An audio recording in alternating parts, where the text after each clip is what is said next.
स्वाभाविक तरिकाले बनेको सरकार होइन नि, हो अस्वाभाविक तरिकाले बनेको सरकार हो। अप्राकृतिक जस्तो होइन, अप्राकृतिक भनौँ अब अस्वाभाविक। अस्वाभाविक दुईटा प्रतिद्वन्दी दल डेमोक्रेसीमा ठुला दुईटा दल राष्ट्रिय सङ्कट नआउँदासम्म, राष्ट्रिय सङ्कट आयो भने दुईटा दल मिलेर हुँदैन, सबै गएर सर्वपक्षीय सर्वदलीय सरकार, द्विदलीय सरकार जस्तो बनेको छ। त्यसले गर्दा त्यो आफैमा पनि त्यो स्वाभाविक छैन। किन बनेको छ भन्ने पनि हामी सबैले लगभग थाहा भयो। त्यसपछि गए सरकार बनिसकेको घटनाहरू तपाईँ हेर्दै जानुभयो होइन, किन बनाएर चाहिँ तपाईँको विश्लेषण के हो? धेरै अगाडि भनिसक्यो, त्यो त चार्ज छ नि तपाईँले भने जुन ओपन सिक्रेट जस्तो छ होइन, जुन डर तरिका सरकार बन्यो, गिर्दा पनि त्यही डर रहन्छ कि। अनि यो बिचमा जुन काम भयो बिचका कामहरू चाहिँ ज्यादै नै अनपपुलर, ज्यादै नै कानुनको प्रहरीको दुरुपयोग, कानुनको दुरुपयोग, सत्ताको दुरुपयोग, शक्तिको दुरुपयोगको व्यापक छ्यापछ्यातै भयो, छुट्ने भयो, मुद्दा त चलिरहेको होइन। सर्वोच्चको फेरि आदेश विरुद्ध पनि पुनरावलोकन गर्न निवेदन दिएका छन् नि, उच्चको आदेशको अर्को भयो है, दुईटा मध्ये कुनै एउटा भयो नि छुट्ने भयो नि त। यदि दुईटैको आशय त एउटै हो। यो चाहिँ नि के भने गैर कानुनी तरिकाले थुने भयो, त्यसमा चाहिँ अन्याय भयो भन्ने हो कि। कुलमानले भन्छन् 99% बिजुलीको भन्नाले जनताको पहुँचमा बिजुलीको एक्सेस अथवा पहुँच पुगिसक्यो भन्छन्, उनी भन्छन् 97 भन्छन्। जता पनि त्यो केही न केही भिन्नता देखाउनु पर्ने हितेन्द्र देवलाई त्यो के त्यस्तो भन्नु हुँदैन। त्यो एउटाले होइन कि, त्यो त डेटा आउँछ, प्रोसेसिङ गर्छन् नि। होइन, उनले त 99 कति % पुगिसक्यो, लगभग 100% होला। त्यो पनि होला, त्यो पनि महत्त्व भएन कि। यहाँ महत्त्वपूर्ण के भने त्यो संस्था चलाउनुको लागि क्यास छ कि छैन त, त्यहाँ क्वेसन हो के। क्यास हो भने दुईटा कुरा होइन। कुलमानले चाहिँ 47 अर्ब सञ्चित नाफामै छ भनिराख्दाखेरि त मानव 22 अर्ब उठाउनु भए पनि बाँकी अनि कति 25 अर्ब त हुनुपर्ने हो नि, होइन? त्यो एकाउन्टिङ कुरा हुन्छ कि, कतिपय पैसा नउठ्यो पनि खातामा हुनुपर्ने होइन। क्यास 25 अर्ब पनि खाइसके हितेन्द्र देवले, क्यासमा होइन, जस्तो खातामा देखिन्छ कि। तर के भने योजना खास आउँदैन, हिजोकै योजना पुरा गर्न, हिजोकै कामहरू पुरा गर्न पनि पैसा नपुग्ने स्थिति छ। बजेटकै समस्या छ अहिले, बजेटकै समस्या छ, पैसा देशमा अझै आर्थिक सङ्कट छ भनौँ एकदमले। अब त्यसले गर्दा त्यो भएका योजना पनि बजेट नपुगेर जाने हुनाले नयाँ ल्याउँदाखेरि फेरि नयाँ त राख्न सकिन्थ्यो, तर बजेट चाहिँ हुँदैन। यति बेला हामीसँग संवाद गर्नको लागि पूर्व सचिव तथा विश्लेषक भीम उपाध्याय हुनुहुन्छ। भीम सर नमस्ते, यहाँलाई स्वागत छ। हजुर नमस्ते। आराम हुनुहुन्छ? ठिक छ। जस्तो सरकारले वैशाख 19 गते हिजो शुक्रबार सरकारको सार्वजनिक नीति तथा कार्यक्रम 2082-83 घोषणा गर्यो, सार्वजनिक गर्यो। राष्ट्रपति रामचन्द्र पौडेलले संसदको दुवै सदन प्रतिनिधि सभा राष्ट्रिय सभाको संयुक्त बैठकमा जुन नीति तथा कार्यक्रम घोषणा गर्नुभयो, पहिला चाहिँ नयाँ नयाँ कार्यक्रमहरू, नयाँ नयाँ योजनाहरू सरकारले सार्थे, अर्को सार्ने गर्थ्यो। पहिलाका नीति तथा कार्यक्रमहरूमा अलिकति महत्त्वकाङ्क्षी लक्ष्यहरू पनि यसरी गर्ने भन्ने हिसाबले हुन्थ्यो। तर अहिले चाहिँ भइरहेका कामलाई, पुरानै कामहरूलाई चाहिँ फत्ते गर्ने अथवा सम्पन्न गर्ने, निर्माणाधीन भएका संरचनाहरूलाई त्यसलाई सकाउने, समापन गर्ने भन्ने कुराहरू गरिएको छ। यसमा खास नयाँ कुरा त्यही केही आएको छैन, तर पानी जहाज र रेलका कुराहरू पनि यो बजेटमा पनि छ, जुन कुरा चाहिँ मान्छेले अथवा धेरै नेपालीले हाँस्यो मजाकको विषय पनि बनाउने गर्छ। विगतको नीति कार्यक्रम र यो वर्षको सरकारले जुन नीति तथा कार्यक्रम सार्वजनिक गर्यो, यसमा कम्पेरिटिभली तपाईँले कसरी हेर्नु भएको छ यिनीहरूलाई? यो नीति तथा कार्यक्रम जुन छ यो वास्तवमा बजेट कस्तो आउँछ भन्ने एउटा सङ्केत दिने हो। बजेट कस्तो आउँछ त्यसको प्रारूपको लागि एउटा पूर्व तयारी जस्तो यो आफै नीति नै हो, फ्रेमवर्क हो। यो भन्दामा यो आफै केही पनि होइन। यो चाहिँ बजेटले जे भन्छ त्यो अन्तिममा, आखिर बजेटमा जे आउँछ त्यो मात्रै हो यथार्थ है। अब बजेटमा कस्तो छ भने बजेट कसरी बन्छ भन्ने लगभग यसले बताउँछ होइन। यसले गर्दा एक त बजेट चाहिँ नि पहिलाको जुन कामहरू पनि थुप्रै बाँकी छ र यो त्यतिखेर खर्च नभएका, खर्च गर्न बाँकी, बजेट नपुगेको, विभिन्न दात्री संस्थाको पैसा रोकेको होइन, राजस्वहरूदेखि सबै कुराले गर्दाखेरि यो बजेट कस्तो आउँछ भन्ने त सरकारलाई थाहा छ। तर पनि बजेट यस्तो आउँछ भनेर पहिले पूर्व जानकारी दिएको मात्रै हो, यसमा आफैमा केही पनि भएन। पहिलाका नीति तथा कार्यक्रमहरूमा के भन्छ भर्खर सरकार बनेको, भर्खर चुनाव भएको, त्यो कारणले एउटा सपना देखाउनै पर्ने बाध्यता हैन, महत्त्वकांक्षी योजनाहरू अगाडि सार्थे पहिला हो। अब चाहिँ नि अहिले योजना त बाँकी छ हैन, तर के पनि योजना खास आउँदैन, हिजोकै योजना पुरा गर्न हिजोकै कामहरू पुरा गर्न पनि पैसा नपुग्ने स्थिति छ। बजेटकै समस्या छ अहिले, बजेटै समस्या छ, पैसा देशमा अहिले अझै आर्थिक सङ्कट छ भनौँ एकदमले। अब त्यसले गर्दा त्यो भएका योजना पनि बजेट नपुगेर जाने हुनाले नयाँ ल्याउँदाखेरि फेरि नयाँ त राख्न सकिन्थ्यो तर बजेट चाहिँ हुँदैन कारणले होइन। यहाँनिर मैले एउटा कुरा जोड्न लागेको चाहिँ सरकार चाहिँ पहिला पनि खालि त्यो नृत्य कार्यक्रममा थुप्रै योजनाहरू अगाडि सार्ने, कार्यक्रमहरू भन्नाले यसरी गर्छौँ यो गर्छु भन्ने कुरा गर्ने, तर खास कार्यान्वयनमा चाहिँ प्राविधिक रूपमा र व्यवहारिक रूपमा पनि कठिनाइ देखिने हुनाले यसपल्ट चाहिँ सरकार एक ढङ्गले बुझेर पहिला कार्यक्रमहरू फत्ते गरौँ त्यसपछि अरू गरौँला भन्ने हिसाबले अलिकति व्यवहारिक हुन पनि खोज्या हो कि त्यसरी पनि लिन सकिन्छ? मलाई यस्तो हुन्छ जस्तो योभन्दा अघिल्लो कार्यक्रममा पनि यिनीहरू नै सरकार थिए नि त। कोही प्रधानमन्त्री पो एउटाको थियो, सरकार त के काङ्ग्रेसको थियो कि एमालेकै थियो, सबभन्दा ठुलो दल त यही नै थिए। मुख्य घटक नै उनीहरू भइसकेपछि कार्यक्रम पनि उनीहरूले भनेकै भएको थियो। अहिले पनि त्यही हो।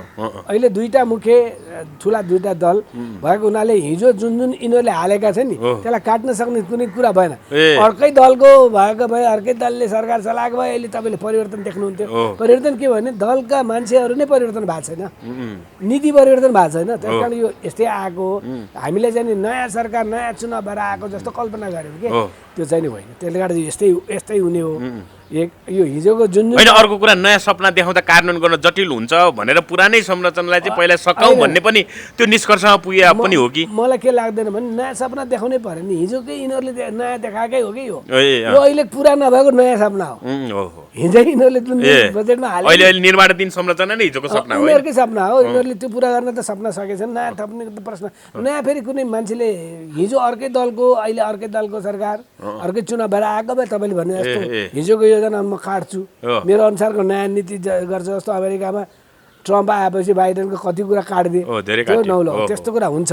तर के पनि यो चाहिँ सरकार निरन्तरता हिजोको अस्तिको सरकारको निरन्तर किन यही दुईवटा घटक प्रमुख कुनै न कुनै हिसाबले सरकारमा थियो, यिनीहरूकै बजेट आएको। त्यस कारण यो कुनै नयाँ ल्याउनु पर्ने केही बाँकी पनि छैन। होइन, यो बजेट कार्यक्रमले केही नयाँ खास त्यसो भए व्यावहारिक रूपमा नेपाली जनताको जीवन स्तरमा र विकास निर्माणका हिसाबले पनि नयाँ छलाङ मार्ने त्यस्तो केही सङ्केत देखिएन? हिजोकै काम गऱ्यो भने छलाङ मार्ने हो कि हिजोकै काम गर्दाखेरि छलाङ मार्ने हो। हिजोकै काम भएको छैन भने त्यही कुरालाई निरन्तरता हो।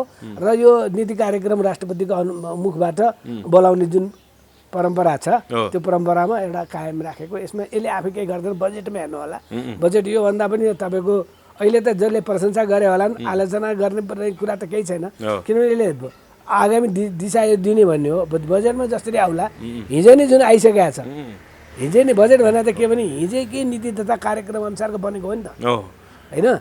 त्यो बजेट त निरन्तरता दिनु पर्यो नि, नयाँ भनेर के गर्ने त्यो त्यतिखेर तपाईँलाई थाहा हुन्छ कुन कति पैसा छ, कहाँबाट छ, कति आम्दानी छ छैन, बल्ल तपाईँ यथार्थ देख्ने हुन्छ। त्यो योभन्दा पनि तपाईँलाई पछि त यसपछिको जुन बजेट आउँछ त्यसमा तपाईँलाई कुनै उमङ्ग नहुने सम्भावना बढी छ। त्यसले पनि खास कुनै उत्साह आशा थप्ने खालको छैन, नआउने सम्भावना बढी छ। तर नेपाललाई 1 वर्षभित्र ग्रे लिस्टबाट सम्पत्ति शुद्धिकरणमा चाहिँ अलिकति भनौँ न सुधार गरेर ग्रे लिस्ट बाहिर ल्याउने लक्ष्यहरू पनि ल्याएको छ। यो के सम्भव होला त? यो सम्भव त गऱ्यो भने त हुने हो होइन। पहिला पनि ग्रे लिस्टमा त थिएन नि त्यो। तर अब कुरा के भने यहाँ सम्पत्ति शुद्धिकरणको कुराले ब्याङ्किङ कारोबार, हुन्डी, पैसाको हिसाब नगर्ने यो सबै अब ब्ल्याक मनीहरू चल्यो। त्यो भन्दाखेरि यहाँ नेपाल आर्थिक छवि बिग्रियो नेपालको अन्तर्राष्ट्रिय हुनाले त्यो गरेको। 2 वर्षसम्म त म्याथ दिएको छ, 2-3 वर्ष कति हुन्छ यसको म्याथ। त्यो बेलामा सच्याउनु 1 वर्षमा जाने भनेको त धेरै क्रान्तिकारी परिवर्तन गर्नुपर्छ। सक्ला चाह्यो भने सक्छ यो सरकारले, होइन सरकार होइन गर्नै पर्छ नि, त कोलाप्स हुन्छ नि देश। यो त राजनीतिक बुद्धै भएर आउँछ नि।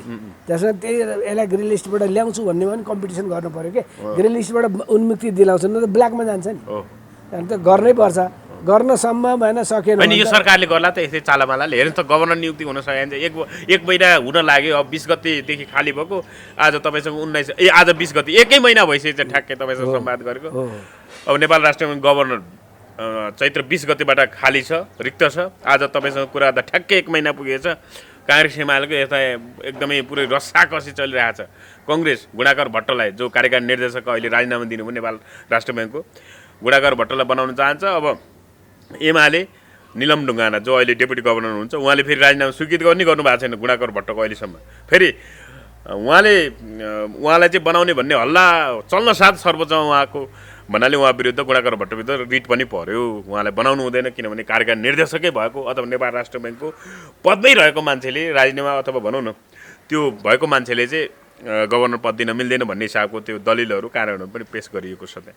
मान्छे अब यो यस्तो हिसाबले अनि सरकार यही चालमालमा एउटा सार्वजनिक संस्थानमा पद नियुक्त गर्न नसक्ने सरकारले अनि नेपाललाई सम्पत्ति शुद्धिकरणमा चाहिँ ग्रे लिस्टबाट हटाउँछ भन्ने सपना पुरा होला र? यो शङ्काको त भइहाल्यो होइन, किनभने यो ग्रे लिस्टमा पर्नु नै हामीले काम गर्न नसकेर हो नि त। त्यो त जहिले सतर्क भइरहनु पर्ने हो नि। एकचोटि ग्रे लिस्टबाट बाहिर निस्किन साथ सधैँ निस्कि पनि हुने होइन, फेरि पनि पर्न सकिन्छ।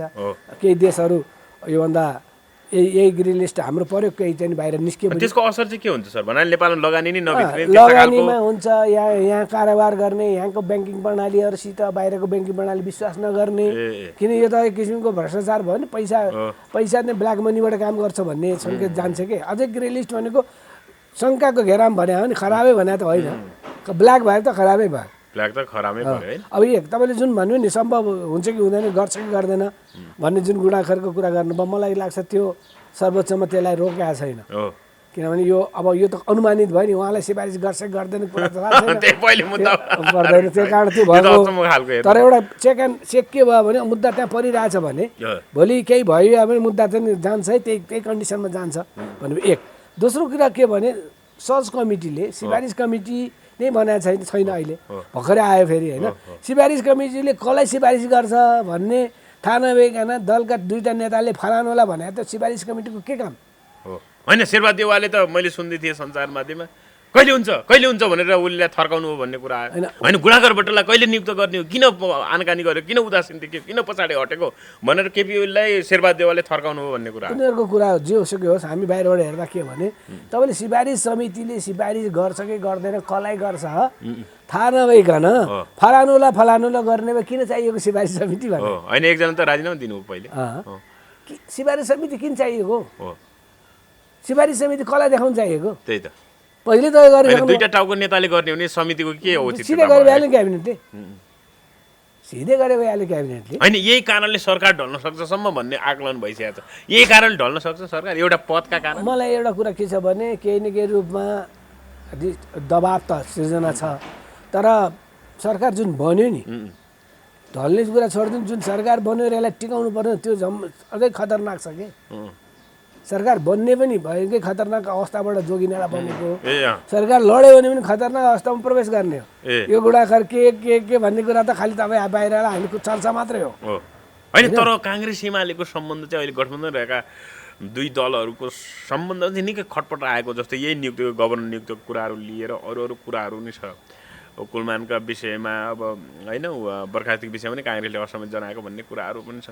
यी सबै कुराहरूले सरकार चाहिँ एकदम राम्रोसँग समन्वय गरेर एकअर्कामा विश्वासको वातावरण कायम गरी अगाडि बढेको जस्तो देखिएन। त्यो हिसाबले अहिले त जस्तो थाइल्यान्डबाट देउबा आउने साथै सरकार ढल्छ भन्ने पनि थियो, तर उहाँले प्रारम्भिकमै होइन यो सरकार तलमाथि हुँदैन भनेपछि अलिकति बाहिर हेर्दा त यो सरकार टिकेको जस्तो देखियो। तर भित्रभित्रै त एक ढङ्गको द्वन्द्व त छ नि। जस्तो गगन थापा जो उच्च स्तरीय राजनीति संयन्त्र, सरकार सञ्चालनको लागि उच्च स्तरीय राजनीति संयन्त्र बनाएको छ काङ्ग्रेस एमाले, त्यसमा एकजना सदस्य गगन थापा पनि हुनुहुन्छ जो नेपाली कङ्ग्रेसको महामन्त्री हुनुहुन्छ। उहाँले अब प्रधानमन्त्रीको बेडसम्मै बिचौलियाको पहुँच भएको भन्ने कुराहरूले गर्दाखेरि अलिकति सरकारको बदनामी भयो भन्ने हिसाबले उहाँले कुरा गर्नु, त्यसलाई प्रमाणित गर्न चुनौती पनि दिनुभयो ओलीले। यी जुन घटनाक्रमहरू देखिएछ नि यो 10 महिना 11 महिनाको बिचमा, यसले गर्दा सरकार लामो जाँदैन भन्ने सङ्केत पनि यसो देखिआउँछ। अनि यता प्रतिपक्षी दल, प्रमुख प्रतिपक्षी दलले पनि अब धेरै चाहँदैन भनिरहेकै हो, कुरा चलिरहेको थियो होइन। अब यो सब कुरा सम्भावना छ, किनभने एकदम स्वाभाविक तरिकाले बनेको सरकार होइन नि, अस्वाभाविक तरिकाले बनेको सरकार, अप्राकृतिक जस्तो होइन, अप्राकृतिक भनौँ अब अस्वाभाविक। दुईटा प्रतिद्वन्दी दल डेमोक्रेसीमा ठुला दुईटा दल राष्ट्रिय सङ्कट नआउँदासम्म, राष्ट्रिय सङ्कट आयो भने दुईटा दल मिलेर हुँदैन, सबै गएर सर्वपक्षीय सर्वदलीय सरकार, दुई दलीय सरकार जस्तो बनेको छ। त्यसले गर्दा त्यो आफैमा पनि त्यो स्वाभाविक छैन। किन बनेको छ भन्ने पनि हामी सबैले लगभग थाहा भयो।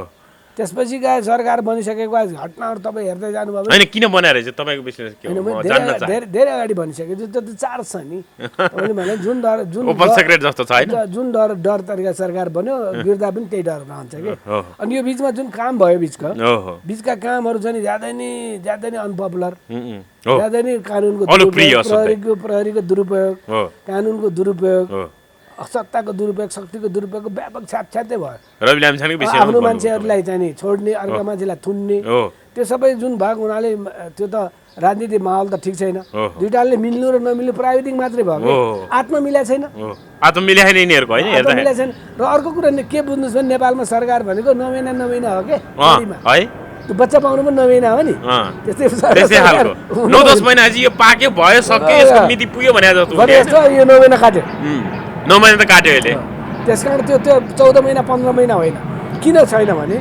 एउटाले अर्काप्रति या कसैले कसैप्रति विश्वास छैन हो हुन्न न 14 महिना भयो त्यसपछि मलाई देला भन्ने पनि विश्वास छैन ए काङ्ग्रेसलाई विश्वास छैन कसैलाई पनि छैन ए र आफूलाई पनि म दिन मिल्छ कि मिल्दैन भन्ने विश्वास छैन भन्न त पऱ्यो दिने हो दियो हो जसरी तपाईँको योभन्दा अगाडिका सरकारको बिचमा विश्वास चल्थ्यो नि तपाईँ हेर्नु भने त्यो विश्वास पनि तपाईँको त्यो विश्वासको खाडलमा अविश्वासको वातावरणमा बनाएको घटनाहरू हो कि यसले गर्दा के भने राजनीतिक रूपमा चाहिँ नि ज्यादै नै जटिल सङ्गीन र अस्थिर नै छ प्राविधिक रूपमा हेर्दाखेरि तपाईँले एउटा ठिकैको छ यो आफैमा यसले गर्दा तपाईँको जुन विकृतिहरू जुन तपाईँले ग्रे लिस्टदेखि यो भन्नुभयो नि यही माहौलमा चाहिँ नि फेरि यो सबै यो अन्तर्राष्ट्रिय राष्ट्रिय सम्बन्धहरू यो इन्डिकेटरहरू सुधार आउने माहौलै छैन कि होइन यो काङ्ग्रेस एमाले सरकार चाहिँ कति लामो जाला केही भन्न सकिन्छ यो त यो खटपट र यो द्वन्द्व आन्तरिक द्वन्द्व अलिअलि त सबैमा चल्छ किनभने त्यो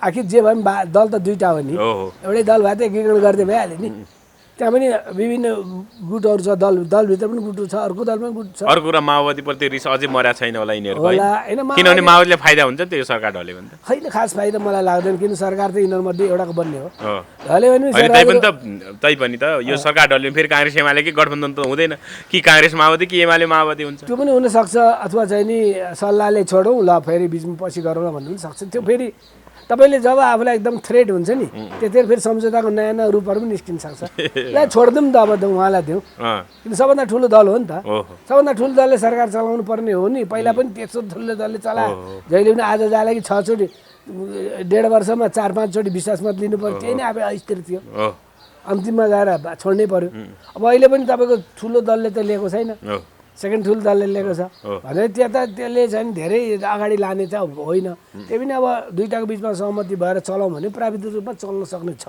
तर पनि पार्टीभित्र आफ्नो पार्टीभित्र दुवैमा आफ्नो पार्टीभित्र मिलाउन त गाह्रै छ कि तर यो खटपटले सरकार नडल्ला भन्न चाहिँ सकिन्न होइन ढल्न सक्छ होइन ढल्न पनि सक्छ सहमतिमा जान पनि सक्छ हजुर किनभने त्यो त बुझ्छ नि त सबैले होइन दुईटा नेताले मैले यो भन्दैमा गर्ने भन्ने कुरा तपाईँ सदाकाल नमान्न सक्छ त्यस कारण म केही भन्न सक्दैन अर्को कुरा बजेट पनि आउनु पर्यो नीति तथा कार्यक्रम पास पनि गर्नु पर्छ यही बेला ढल्नु फेरि राम्रो सन्देश पनि भएर बजेट नीति तथा कार्यक्रम बाँकी छ पास गर्न यो पनि के ठेगाना हुन्छ होइन त्यस कारण चाहिँ म अहिले चाहिँ तपाईँ हामीले यस्तो अस्थिरतामा सरकार ढल्नु नढल्नु सामान्य कुरा हुन्छ अब शुक्रबार नै फेरि वैशाख 19 गते नै नेपाल विद्युत प्राधिकरणका कार्यकारी निर्देशक हितेन्द्र देव साक्यले प्राधिकरणको श्वेतपत्र जारी गर्नुभयो त्यसमा चाहिँ कुलमानले योभन्दा अगाडि देखाएका सबै डाटाहरूलाई फरक तरिकाले प्रस्तुत गर्नुभयो नेपाल विद्युत प्राधिकरण 47 अर्ब सञ्चित नाफामा छ भन्नुभएको थियो कुलमानले तर यो 1.5 महिनाको अन्तरालमा उहाँले 5 अर्ब 26 करोड सञ्चित घाटामा छ नेपाल विद्युत प्राधिकरण भनेर भन्नुभएको छ यो 1 महिनामै यो झन्डै 38 अर्ब घाटामा कति 40 अर्ब कति 42 अर्ब घाटामा गइसक्यो यो प्राधिकरण त्यस्तो जस्तो मलाई लाग्दैन जुन बगैँचा छ नि बगैँचा 40-45 अरब देखिन्छ कि 22 अरब त तपाईँ डेडिकेटेड फिडरमै छ नि त्यो त उठाउन त त्यही उठाउनु त विवाद भएको त्यो उठाउँछु यो म उठाउँछु यो मिलाउँछु भनेर जुन कुलमान लाग्यो त्यसलाई उठाउनु विभिन्न व्यवधान भयो नि व्यवधान भएपछि त पैसा त छैन त्यहाँ त पैसा छैन मुख्य कुरा घाटा यत्रो खरबको सम्पत्ति 6 खर्बको सम्पत्ति सम्पत्ति भएकोमा 5 अरब रुपियाँ भनेको 1% हो। सामान्य हो यो त। 1% घाटाको भनेको कुनै बेलामा घाटा कुनै बेलामा बिजनेस कम्पनी हो जति नाफा पनि हुँदैन। त्यो ठुलो कुरो भएन। तर उसलाई चलाउनको लागि पैसै भएन के। मुख्य कुरा के भने उसको पैसै छैन त। घाटा ठुलो कुरो भएन, पैसा खै त फेरि। आफ्नो सञ्चित पैसा हुनु पर्यो नि। चालु पुँजी नै भएन। उसित त 46 अरब रुपियाँ त भएको त्यो उठाउन सकिरहेको छैन। अनि तपाईँको समस्या त उसलाई पैसा क्यास चाहियो नि। घाटा महत्त्वपूर्ण भएन। घाटा हुनसक्छ कुनै तर तत्काल रहन गर्नको लागि छैन भएको त्यो। अब त्यसकारण तपाईँलाई घाटा 5 अरब रुपियाँ घाटा 5-6 खरबको सम्पत्तिमा त्यो केही पैसा हो त्यो। नगर्ने भने घाटै हो भने सामान्य 1% तपाईँले भने जति 1% पनि पुग्दैन, कति 0.97 जति हुन्छ होला। अनि 6 खरब त्यो त महत्त्वपूर्ण कुरा भएन। तर हामीलाई खरब भन्दाखेरि अरब भन्दाखेरि हामी अरब करोड भन्ने हाम्रो नेपालीको मानसिकता हो। केमा हेर्नुपर्छ नि कम्पनी कत्रो हो, कम्पनीको अगाडि यो केही पनि होइन। यस्तो त माथि तल हुन्छ। अझै तपाईँले सेयरमा लगेको छैन होइन। यो चाहिँ उनले चाहिँ जबरजस्त कुलबाललाई बदनाम गर्ने हिसाबले प्रस्तुत गरे कि यो रियालिटी हो? यो इन्टरप्रिटेसन त्यो रियालिटी हुनसक्छ किनभने पैसा उठेको छैन नि। के त्यो अडिटले देखाउँछ होइन। अब कुलमानले भन्छन् 79% बिजुलीको भन्नाले जनताको पहुँचमा बिजुलीको एक्सेस अथवा पहुँच पुगिसक्यो भन्छन्। उनी भन्छन् 97 भन्छन्। जता पनि त्यो केही न केही भिन्नता देखाउनु पर्ने हितेन्द्र देवलाई त्यो के त्यस्तो भन्नु हुँदैन। त्यो एउटाले होइन कि त्यो त डेटा आउँछ प्रोसेसिङ गर्छन् नि। होइन उनले त 99% पुगिसक्यो लगभग होला 100% होला। त्यो पनि होला। त्यो पनि महत्त्व भएन कि। यहाँ महत्त्वपूर्ण के भने त्यो संस्था चलाउनुको लागि क्यास छ कि छैन त, त्यहाँ क्वेसन हो के। क्यास हो भने दुईवटा कुरा होइन। कुलमानले चाहिँ 47 अर्ब सञ्चित नाफामै छ भनिराख्दाखेरि त मानव 22 अर्ब उठाउनु भए पनि बाँकी अनि कति 25 अर्ब त हुनुपर्ने हो नि, होइन? त्यो एकाउन्टिङ कुरा हुन्छ कि कतिपय पैसा नउठे पनि खातामा हुनुपर्ने होइन। क्यास त्यो 25 अर्ब पनि खाइसके हितेन्द्र देवले। क्यासमा होइन, जस्तो खातामा देखिन्छ कि आम्दानी खर्च बजेट। तर त्यो खातामा देखाए पनि क्यासमा नहुन सक्छ नि। सञ्चित यति चाहिँ त भने होइन, नाफा पो भने हो त। मलाई लाग्छ त्यो सबै एकदम प्राविधिक विषय भयो, अडिटको कुरा भयो। यो धेरै महत्त्वपूर्ण छैन। त्यो एकले अर्कालाई भने पनि नेपाली जनताहरूलाई त्यो हिसाब किताब यो सबैलाई थाहा पनि हुँदैन। यो भनेर धेरै ठुलो कुरो पनि भएको छैन। जे भने तापनि प्राधिकरणलाई पैसा चाहियो। दुईवटा कुरा, त्यो पैसाको पूर्ति कसरी गर्नु पर्यो? चाहियो नि त पैसा। कि पैसा लोन लिनु पर्यो? लोन त्यत्रोको सम्पत्ति चाहिँ लोन लिने गाह्रो भएन। लोन दिनु पर्यो, कसले दिने हो? कि चाहिँ नि महसुल बढाउनु पर्यो?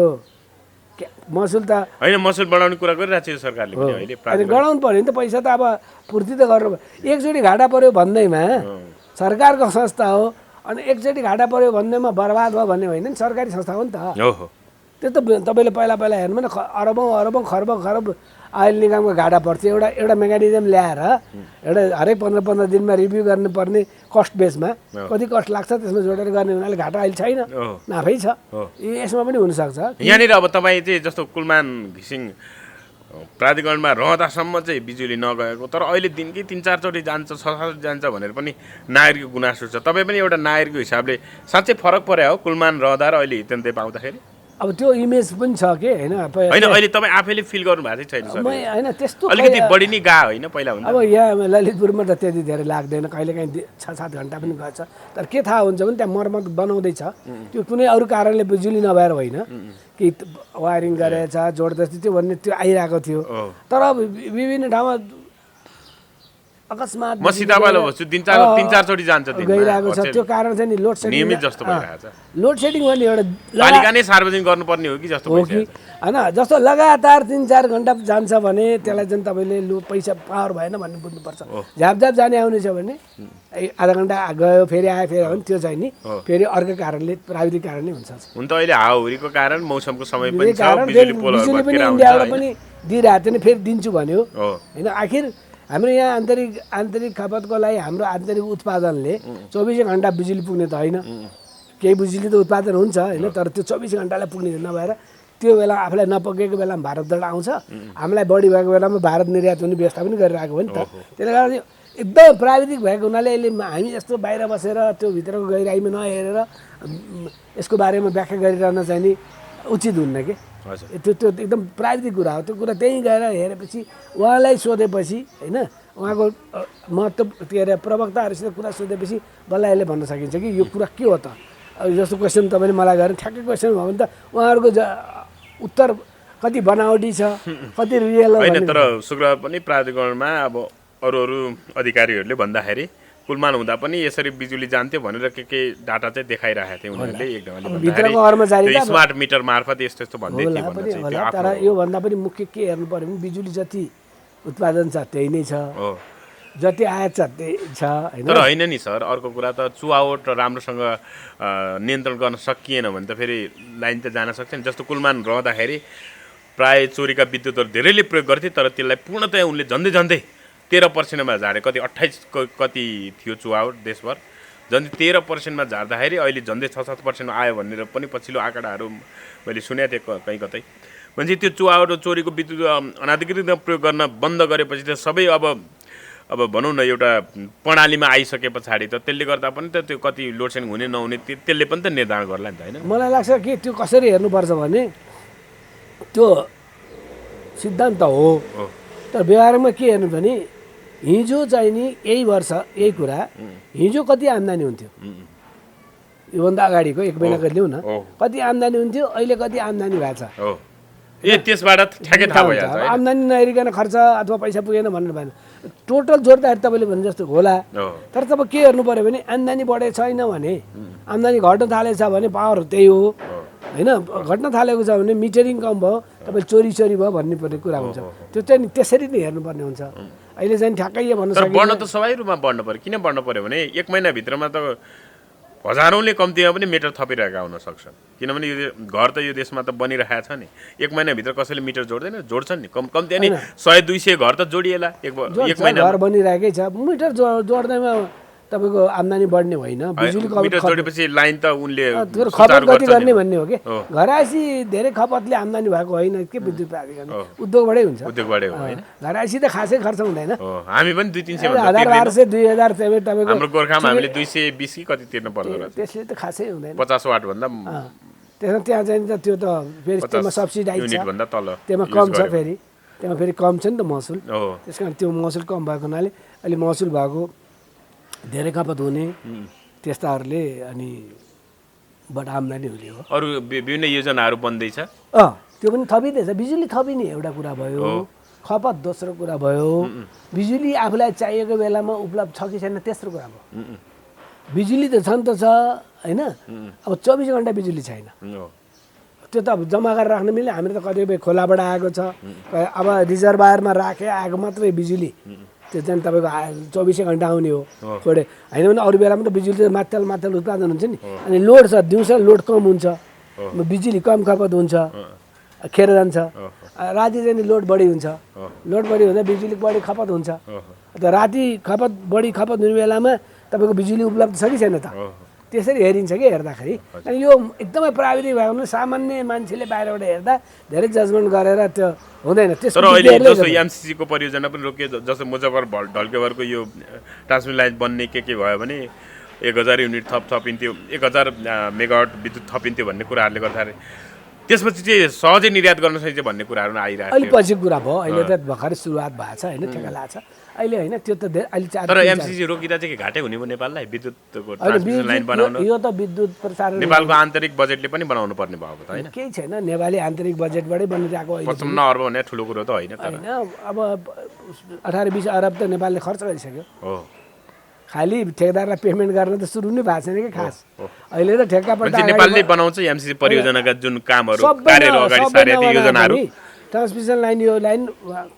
कतैबाट पैसा ल्याएर भए पनि त बनाउनु त पर्यो नि अब अमेरिकाले पैसा दियो भने त्यो त नेपालको लागि नै बनाएर दिएको हो नि त होइन त्यो त हामीलाई चाहिएर नै लिएको होला नि अमेरिकालाई चाहिएर त होइन होला नि त हामीलाई चाहिएर लिएको होला चाहिँ लिएको हो भने चाहिएको चिजमा त पैसा लगानी गर्नु पऱ्यो नि त प्राथमिकता दिएर यदि यो चाहिएको होइन भने चाहिएको होइन भने छोडिदियो अब अमेरिकाको हकमा के हुन्छ भने अमेरिकालाई चाहिएको होइन हामीलाई नेपाललाई दिएर खास फाइदा भएन भने त्यता तिनीहरूले होइन यो एमसीसी सबै यहाँ मात्र होइन विश्वभरिकोलाई गरे नि त त्यसले गर्दा अमेरिकाको कुरा दृष्टिकोण फरक भयो हाम्रो दृष्टिकोण हामीलाई चाहिएको हो भने त मैले पहिल्यैपट्टि भनिरहेको थिएँ धेरै विवाद गर्नुभन्दा आफैले बनाए हुन्छ भनिरहेको थिएँ धेरै विवाद भयो यसमा लिने नलिने फास्ट्यागको कुरा पनि अन्ततः नेपाली सेनाले बनाउने भयो नि त हैन पहिला त्यसले गर्दाखेरि त्यो नेपाली सेना चाहिएन नेपाली कन्ट्र्याक्टरले बनाइरहेको बनाउँछ अब विदेशी कन्ट्र्याक्टर पनि ल्याउन मिल्यो पैसा मुख्य कुरा के त्यत्रो अनि 55-60 अर्बको ठेक्कापट्टा गर्ने त नेपालका कन्ट्र्याक्टरहरू एकैचोटि होइन छैनन् नि किन नहुनु सानो सानो गर्ने नि कहाँ सबै एउटालाई दिने हो? एउटैले त गर्दैन अहिले पनि दिएको छैन जस्तो फास्ट ट्र्याक पनि विभिन्न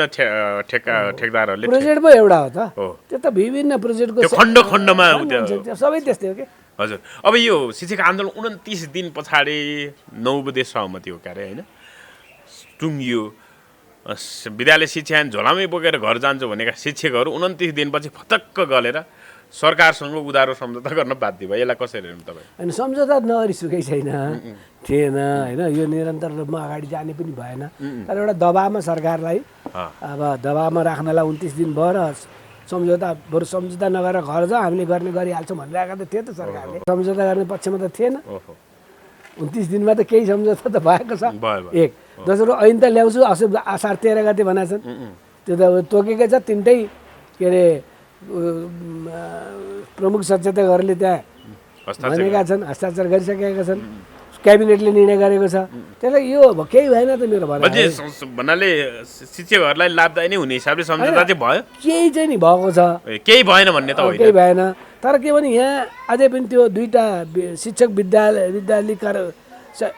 विद्यालय कर्मचारी परिषद भन्ने पनि छ नि त्यो दुईटा मिलेर आन्दोलन गराएको थियो नि उसले चाहिँ नि असहमति जनाएर उसको आन्दोलन होइन उसको कुरा चाहिँ त्यहाँ सुनिएन सहमति हामीलाई धोका दियो शिक्षकहरू भनेर आन्दोलन निरन्तर राखेको छ त्यो त आन्दोलन चलिरहेको छ कि अब म यो आन्दोलन चलिरहने भइसकेपछि कर्मचारी नभए पनि त त्यहाँ चल्ने त भएन विद्यालय समस्या छ उही हो समस्या शिक्षकले पढाउनेसम्म होला कर्मचारी भएन भने त फेरि नहुने यो दबाब कहाँ जाने भयो भने फेरि अर्को सम्झौता थप कुराहरूले भरेको कुरा पनि हाल्ने र चाहिँ नि चाँडोभन्दा चाँडो ऐन ल्याउने मान्छे शिक्षक आन्दोलन अझै टुङ्गिएको छैन जस्तो भयो होइन किनभने कर्मचारी त छन् अब त्यो जो आन्दोलनहरूको एक फ्याक्सनले मानिरहेको छैन भनेपछि आन्दोलन त टुङ्गेको छैन मान्छे यो जस्तो यो कुरा शिक्षकहरूको माग पुरा गर्दा चाहिँ 2 खर्ब नेपालको वार्षिक रूपमा त्यो आर्थिक भार पर्छ भनिराख्दाखेरि यो सम्झौताले कतै नेपाललाई चाहिँ अलिकति आर्थिक रूपमा थप सङ्कटमा लाने हो कि के लाग्छ तपाईँलाई सरकारले भरि 9 अरब रुपियाँ लाग्छ भनेर जम्मा कहाँ 2 खरब तपाईँले होइन योभन्दा अगाडि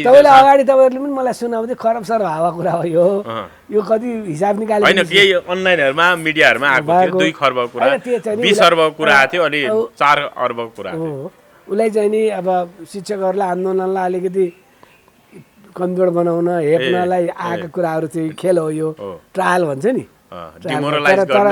विभिन्न किसिमले असम्भव कुरा माग्यो भन्ने पार्नलाई तर यहाँ त सम्झौता गरेर त सरकारका पक्षबाट भन्यो 9 अरब रुपियाँमा अतिरिक्त लाग्ने भयो शिक्षा प्रोपोगन्डा रहेछ 2 खर्ब चाहिँ होइन 2 खर्ब भने त 200 अर्ब अरू सबै माग पुरा गर्दा लाग्ने होला होइन तर अब सबै माग कहाँ त्यसरी भने अनुसार आन्दोलनमा आउँदैमा पुरा हुन्छ र त्यो जसले पनि सडकमा गएर होइन ढुङ्गा हानेकै भनौँ सम्झौता गर्नु पर्यो त्यहाँ वार्ता गर्नु पर्यो जस्टिफाएबल गर्नु पर्यो होइन त्यहाँ त्यहाँदेखि त्यो तर्क गर्दै जाँदाखेरि जसरी भयो त्यही आएको छ अहिले हजुर अन्तमा एउटा रवि लामिछानेको राष्ट्रिय स्वतन्त्र पार्टीका सभापति रवि लामिछानेको विषयमा चाहिँ पर्सा प्रहरीले चाहिँ वैशाख 16 गते जिल्ला सरकारी वकिल कार्यालयमा राय प्रतिवेदन बुझायो जसमा चाहिँ 5,74,00,00,000 बिगो माग दाबीसहित रवि लामिछाने विरुद्ध सहकारी ठगी र सङ्गठित अपराधको मुद्दा चलाउन त्यो राय प्रतिवेदन बुझाइएको छ भने चाहिँ अरू जिल्लाहरूमा भन्दा झन् पर्सा जिल्ला झन् धेरै बिगो माग दाबी गरिएको छ यो मुद्दा तपाईँलाई के लाग्छ कसरी अगाडि बढ्ला यता फेरि सर्वोच्चमा अब उनको विषयमा उनको पत्नी निकिता पौडेल लामिछानेले रिट हालेको विचार दिन्छ एक ढङ्गले कारण देखाउ आदेश जारी भएको छ त्यसमा त होइन अब फेरि सर्वोच्चमा उनले फेरि निवेदन दिएको अवस्था पनि छ उच्च अदालतको आदेश विरुद्ध जसरी उनी अब उच्च अदालत तुलसीपुर पुटोल इजलासले चैत्र 22 गते चाहिँ उनलाई चाहिँ पूर्व जिल्ला जेल चलान गर्ने आदेश भइसक्यो उनी रूपन्देही जिल्ला कार्यक्रममा जेल चलान भएका छन् यो रविको विषयमा चाहिँ यो अनेक थरी टिप्पणीहरू आउने अथवा एक ढङ्गले भन्दाखेरि मुद्दा पनि किस्ताबन्दीमा चलेको जस्तो झल्यास कहिले के हुने भइरहेको छ कसरी हेर्नु भएको छ भीमसर उही हो जुन 4 ठाउँ भयो त्यही भयो त्यो कुनै नौलो कुरा केही पनि के होला अब पर्सा मुद्दा चल्दा अब चलिहाल्छ नि मुद्दा त चल्छ हैन चलिहाल्छ नि त्यो मुद्दा नचल्ने कुरै छैन किनभने मुद्दा त सरकारी वकिलले चल्दैन भन्नु पर्यो होइन मुद्दा त सेम हो के अरू सबै ठाउँमा जे हो त्यहाँ पनि त्यही हो अनि चितवनमा त सङ्गठित अपराध थिएन त्यहाँ चाहिँ फेरि सहकारी ठगी र सङ्गठित अपराध चलाउनु भयो एक ठाउँमा त छ नि त सङ्गठित अपराध त होइन काठमाडौँमा छ, पोखरामा छ, चितवनमा छैन, रूपन्देहीमा पनि छ। त्यसले अलिकति के बचाउँछ भने त्यस्तो हो भने धरोटी बढी गराउन लैजान्छ कि। अब रवि लामिछानेको चाहिँ 2-4 वर्ष राजनीति गरेर समाप्त भयो भन्नाले कारागारै हुने भयो कि सर्वोच्चमा छुट्ने ठाउँ कहीँ छ त? अब त्यो बन्दीपक्षको रिटले यो त गर्दाखेरि एउटा कुरा त मुद्दा बिचारा दिन्छ, अथवा जिल्लामै बिचारा दिन्छ। पहिला त जिल्लै टुङ्गेको छैन नि, कुनै पनि जिल्ला टुङ्गेको छैन नि। पहिला त जिल्ला टुङ्गिनु पर्यो, त्यसपछि चित्त नबुझ्ने पक्ष पुनरावेदन गरेर उच्च जान्छ, उच्च टुङ्गिनु पर्यो।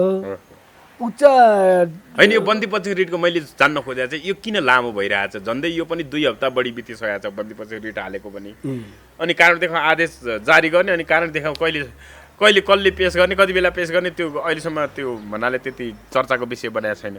कहिलेसम्म पेस गर्दा पनि हुने हो कि यो जहिले गर्दा नि हुने हो कि? यो त बन्दीपछि रिट त हप्ता भन्नाले 2-3 हप्तामै महिना दिनभित्रै टुङ्गिनु पर्ने विषय जस्तो पनि। रिट कहिले भयो भने बन्दीपछि तत्कालै फैसला हुनुपर्ने हुन्छ कि बन्दीपछि, किन गैर कानुनी तरिकाले थुनामा राखेको बन्दीमा जाने हो नि त। पक्राउ पर्यो अथवा थुनामा राख्यो भने गैर कानुनी तरिकाले एउटा त्यो पक्ष हो, यो बन्दीपट्टि प्रत्यक्षीकरण भयो। अर्को चाहिँ नि 73 भन्छ उच्चको विरुद्ध जुन पूर्वपक्ष अब पुनरावलोकन निवेदन दिएको छ सर्वोच्चमा, पुनरावलोकन जस्तै त्यो आदेशको आदेश विरुद्धमा आदेशको यो आदेश मिलेन, अन्याय भयो भन्ने पक्ष जान्छ नि। त्यो भनेपछि त्यो दुईटै निवेदनमा चाहिँ जस्तो एउटा निवेदन एउटा रिटमा मैले भन्नु खोजेँ, एउटा निवेदन एउटा रिटमा चाहिँ रवि लामिछानेको पक्षमा आयो भने मात्रै उनी हिरासतमुक्त अथवा अहिले जेलमुक्त हुने भए, छुट्ने भयो के हो? यो बन्दीबाट आदेश भयो, फैसला भयो भने छुट्छन् त्यही बेला भन्नाले सर्वोच्चबाट बन्दीपछि रिट जारी भयो भने नि छुट्ने भयो। पक्राउ गरेको नमिल्न साथ त छुट्यो नि, छुट्ने भयो, मुद्दा त चलिरहेको होइन। सर्वोच्चको फेरि आदेश विरुद्ध पनि पुनरावलोकन गर्न निवेदन दिएछ नि, उच्चको आदेशको अर्को भयो है, दुईटा मध्ये कुनै एउटा भयो भने छुट्ने भयो नि त। यदि दुईटैको आशय त एउटै हो। यो चाहिँ नि के भने गैर कानुनी तरिकाले थुने भयो, त्यसमा चाहिँ अन्याय भयो भन्ने हो कि। त्यो चाहिँ एउटा चाहिँ नि अन्याय भयो, मलाई न्याय भएन, विवेक मलाई पुगेन। एउटा चाहिँ गैर कानुनी रूपमा दुईमध्ये एक रविको पक्षमा आयो, रवि सर्वोच्चबाट छुट्छन् होइन, हिरासत मुक्त हुन्छन् अथवा त्यो हुन्छ जेलमुक्त हुन्छन्, तर मुद्दा त चलिरहन्छ। त्यो त अब तैपनि फेरि अब सांसद पद निलम्बन छ, उनी राजनीतिक गतिविधि गर्न सक्छन्, तर संसद प्रवेश चाहिँ उनको लागि अझै ढोका बन्द नै हुनेछ केही समय। अब त्यो कसरी गएको छ होइन, कसरी गएको छ अर्को रिटमा, रिट अर्को पनि रिट मिल्न, त्यो सांसद निलम्बन नहुनु पर्ने भन्ने रिट पनि गर्ने भन्ने सुनेको थियो। त्यो के भएको छ थाहा छैन होइन। त्योमा नजाने भने तपाईँ संसद पद त निलम्बनै हुन्छ कि चाहिँ नि। अन्तिम टुङ्गो यो जिल्ला अदालतको मुद्दा टुङ्गिनु त 2-4 वर्ष लाग्छ। 84 अगाडि उनी संसदमा छिरेर आफ्नो गतिविधि, जिल्ला अदालतको मुद्दा टुङ्गिन त्यति समय लाग्दैन कि। तर अब 4 ठाउँमा छ नि, वर्ष दिनभित्रै हुन्छ। अरू ठाउँमा समस्या भयो भने जहाँ सङ्गठित अपराध छ त्यहाँको मात्रै कुरा हो, अरूमा त मुद्दा लड्न मिल्यो, चुनाव लड्न पनि मिल्यो। सङ्गठित अपराध र सम्पत्ति शुद्धि निलम्बनै हुने भएपछि त चुनाव लडेर फेरि निलम्बन हुनलाई किन चुनाव लड्ने? लड्न चाहिँ पाएन। अब अरू जस्तो ठगीमा यता त चुनाव लड्न पाए। तर उनको मुद्दाले चाहिँ राज्यले प्रतिशत साध्यो र एक ढङ्गले उनलाई नै फाइदा भएको सेन्टिमेन्ट चाहिँ उनले नै पाएको जस्तो चाहिँ देखिन्छ वातावरण। अहिले चुनावको त बेला आएको छैन, चुनावको नजिक भएको भए एउटा कुरा भन्नु हुन्थ्यो। अब अहिले त धेरै टाढा छ नि कुरा, त्यसमा अहिले चाहिँ आम रूपमा अहिलेको बुझाइ चाहिँ रवि लामिछाने केन्द्रित किन भएको भने तपाईँले भन्छ अलिकति प्रतिशोध र यताउता होइन, राज्यले पुरै शक्ति प्रयोग गरे जस्तो देखियो नि होइन। सहानुभूति, युवा पुस्ताहरूमा सहानुभूति होइन, यो चाहिने भन्दा बढी यो अधिकारको प्रयोग गर्यो, त्यो गर्यो भन्ने भावना जुन छ मिडिया हेर्दा र सोसियल मिडिया पनि हेर्दा, त्यो चाहिँ त्यसको असर चाहिँ नि राजनीतिक असर त पर्छ। तर कति बेला त फेरि रवि लामिछाने ठग्ने हुन् भन्नेहरूलाई त ल त उच्च अदालत तुलसीपुर बुटोल इजलासले जेलै पठायो भनेपछि त दोषी नभएको भए जेल पठाउँथ्यो त प्रमाण बिना भन्नेहरूलाई चाहिँ फेरि आनन्द मिल्यो होला होइन। त्यस्तो भएन, उ त के भयो, यो त कुरा गर्ने भयो। तर तपाईँ के हेर्नु पर्यो समग्र रूपमा हेर्दा, हजुर समग्र रूपमा हेर्दाखेरि जुन हो अब सहकारी ठगी प्रत्यक्ष आफू सञ्चालक नभएको हुनाले त्यहाँ त्यो सम्बन्धमा यदि चाहिँ नि अब अदालतले एउटा फैसला गर्यो भने फेरि यो अर्कै माहौल बन्छ कि। अहिले फैसला नगर्दाखेरिको विभिन्न तर्क वितर्क जस्तो तपाईँहरू सोधिरहनु मिडियाले सोधिरहेछ फैसला भइसकेपछि अब त्यसपछि फेरि एकरो अर्कोतिर कुरा जान्छ कि त्यसमा फैसला नहुँदासम्म अहिले केही कुरा कोही फैसला नहुँदासम्म निर्दोषै भन्ने हो। पर्साको विषयमा चाहिँ मेरो अन्तिम प्रश्न पर्साबाट पनि त्यसै मुद्दा चलेर उनी फेरि धरोहरै छोड्ने आदेश हुनसक्छ होइन अनि हुने त त्यही हो नभए पनि त अहिले त अब भित्र भएको हुनाले थुना भन्ने कुरा त केही पनि छैन त्यसको अर्थ कुनै हुँदैन है अहिलेको आदेशमा हो धरोडी भनेको छोड्नलाई छोड्ने कुरै छैन भित्रै छ के छोड्ने अब एउटा थुनामा परे पनि पर्यो होइन पर्साले मानव धरोटी लिएर चाहिँ छोड्ने भन्ने आदेश भयो भने केही त्यो अर्को निर्णयमा फरक त पर्दैन त्यो कुरा अर्कै हो त्यो न्यायाधीश अर्कै त्यो मुद्दा अर्कै कहाँबाट हुन्छ एउटा मात्रै अदालतले थुनामा राख्ने भनेर भनिदियो भने थुनामा बस्यो हो एउटा अदालतले छोड भनेर अर्को ठाउँले भन्यो भने लागु फरक भएन लागु केही पनि नहुने कि थुनामा एउटा भए पनि पुगिहाल्यो फेल भएपछि एउटा विषय फेल भयो एउटा विषय पनि फेल भयो 5वटा विषय फेल भयो नि फेल भयो नि हो त्यही नै हो होइन एउटा मात्रै पास भएर काम नहुने भयो भएन कुरा त्यही हो हस् यो महत्त्वपूर्ण संवादलाई भीम सर यहाँलाई धेरै धेरै धन्यवाद हस् धन्यवाद समाजको आवाज.com समाजको आवाज.com